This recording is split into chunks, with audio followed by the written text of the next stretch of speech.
والسلام على رسول الله أما بعد. يقول الله سبحانه وتعالى في كلامه المجيد: أعوذ بالله من الشيطان الرجيم، بسم الله الرحمن الرحيم.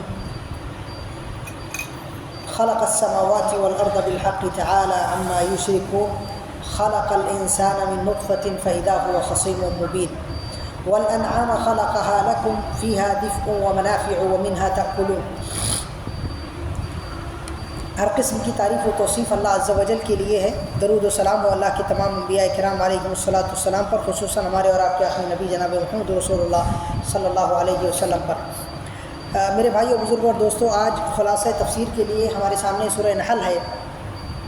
اس سورت کو اللہ رب العالمین نے سورہ نحل اس وجہ سے فرمایا ہے کہ اس کا نام سورہ نحل اس وجہ سے رکھا ہے کہ آگے اللہ رب العالمین نے اس سورت کے اندر نحل کا ذکر فرمایا ہے. اللہ رب العالمین فرماتا ہے: وَأَوْحَىٰ رَبُّكَ إِلَى النَّحْلِ أَنِ اتَّخِذِي مِنَ الْجِبَالِ بُيُوتًا وَمِنَ الشَّجَرِ وَمِمَّا يَعْرِشُونَ. چونکہ نحل کا ذکر آیا، اس لیے اللہ رب العالمین نے اس سورت کو سورہ نحل قرار دیا. اور اللہ رب العالمین نے اس حکمت کے تحت اس سورت کو سورہ نحل کہا تاکہ ہم لوگوں کو اللہ رب العالمین یہ درس دے کہ آپ کی اجتماعی زندگی، آپ کی معاشی زندگی، آپ کی معاشرتی زندگی ایسے ہی منظم اور مرتب ہونا چاہیے جیسا کہ نحل کی زندگی اور شہد کی مکھی کی زندگی ہوتی ہے. آپ میں آپس میں، مسلمانوں میں آپس میں ایسا بھائی چارہ، ایسی دوستی، ایسا پیار، ایسی محبت، ایسی الفت ہونا چاہیے جیسا کہ شہد کی مکھی کے درمیان ہوتی ہے. اللہ رب العالمین نے اس وجہ سے بھی اس سورت کو سورہ نحل قرار دیا تاکہ اللہ رب العالمین ہمیں یہ درس دے کہ ہم اپنے مطعم میں، اپنے مأکل میں، اپنے مشرب میں، اپنے مقصد میں ایسے ہی لطافت کو، پاکیزگی کو، طہارت کو اختیار کریں جیسا کہ شہد کی مکھی اچھے پھولوں کا ہی رس چوستی ہے اور سڑے اور گلے اور بیکار پھولوں کا رس نہیں چوستی ہے، اور ان اچھے پھولوں کے ذریعے ہی وہ شہد بناتی ہے.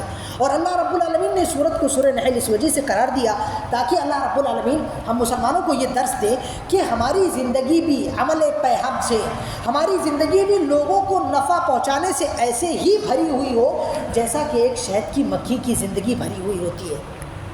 اور اللہ رب العالمین یہ بھی ہمیں درس دینا چاہ رہا ہے کہ جیسے شہد کی مکھی صرف اور صرف اچھا رس چوستی ہے، ایسے ہی ہم بھی لوگوں کے بیچ میں رہتے ہیں. لوگوں کے بہت سارے اقوال، لوگوں کے بہت سارے افعال، لوگوں کی بہت ساری حرکات، لوگوں کی بہت ساری سکنات ایسی ہو سکتی ہے جو ہمارے لیے نقصان دہ ہو. لہٰذا ہمیں ان نقصان دہ چیزوں کو نہیں لینا ہے، ہمیں صرف اور صرف اچھی چیز کو لینا ہے. خذ ما صفا ودع ما کدر. اور اللہ رب العالمین فرماتا ہے: خذ العفو وامر بالعرف واعرض عن الجاہلین. اللہ رب العالمین مومنوں کے بارے میں فرماتا ہے: واذا مروا باللغو مروا کراما. چنانچہ دنیا کے اندر جتنی اچھی چیزیں، اچھے اقوال، اچھے افعال، اچھے کام ہیں، ہمیں انہیں کرنا چاہیے. جو غلط چیزیں، غلط افکار، غلط نظریات، غلط اقوال، غلط افعال، غلط کردار، ان سب چیزوں کو ہم کو چھوڑ دینا چاہیے. اللہ رب العالمین نے نحل کے ذریعے ہمیں یہاں یہ درس دیا. اور میرے بھائیو، بزرگ اور دوستو، بس اتنی بات بتا کے اپنی بات ختم کر رہا ہوں کہ سورہ نحل کے اندر اللہ رب العالمین نے 2 قاعدے ذکر فرمائے ہیں اور 2 قاعدوں کے گرد پوری سورہ نحل گھومتی ہے. پہلا قاعدہ عقیدے کا ہے. وہ قاعدہ ہے توحید الربوبیت یستلزم توحید الالوہیہ، کہ اللہ رب العالمین کی توحید ربوبیت یہ اللہ رب العالمین کی توحید الوہیت کو مستلزم ہے. یعنی دنیا کے اندر جتنے لوگ اللہ رب العالمین کو رب مانتے ہو، آسمان کا بنانے والا، زمین کا بنانے والا، ہواؤں کا چلانے والا، مخلوقات کو پیدا فرمانے والا مانتے ہو، ان کا یہ ماننا ان سے اس بات کا تقاضا کرتا ہے کہ وہ اپنا سر بھی صرف اور صرف اسی کے سامنے جھکائیں. یہ ایک قاعدہ اللہ رب العالمین نے ذکر فرمایا، یہ توحید کا قاعدہ ہے. دوسرا قاعدہ جو اللہ رب العالمین نے دعوت کا اس سورت کے اندر ذکر فرمایا، وہ قاعدہ یہ ہے کہ لوگوں کو نعمتوں کے ذریعے اللہ کے قریب کیا جائے. ڈائریکٹلی جا کر کے لوگوں سے مطالبات نہ کرنے شروع کر دیے جائیں کہ اللہ کی عبادت کرو. ڈائریکٹلی جا کر کے ان پر فرائض نہ تھوپے جانے لگے، احکامات نہ پلٹے جانے لگے، بلکہ انہیں نعمتیں اللہ رب العالمین کی گنائی جائیں اور ان نعمتوں کے ذریعے انہیں قریب کیا جائے۔ اسی لیے اللہ رب العالمین نے فرمایا ادعو الی سبیل ربک بالحکمہ، اس صورت کے اندر کہ اللہ کے راستے کی طرف حکمت کے ساتھ میں بلاؤ۔ اب حکمت کے ساتھ میں کیسے بلانا ہے اللہ نے بتایا، ایسے بلانا ہے کہ پہلے ان کو جا کر کے بتاؤ کہ اللہ رب العالمین نے آسمان کو پیدا کیا، اللہ نے زمین کو پیدا کیا، اللہ نے انسان کو نطفے سے پیدا کیا، اللہ نے انسانوں کے لیے چوپایوں کو پیدا کیا جس پر انسان سواریاں کرتے ہیں، سامان لاد کر ایک زمین سے دوسری، ایک جگہ سے دوسری جگہ تک کے جاتے ہیں، اور ایسی بہت ساری سواریاں اللہ رب العالمین نے انسانوں کے لیے پیدا فرمائی۔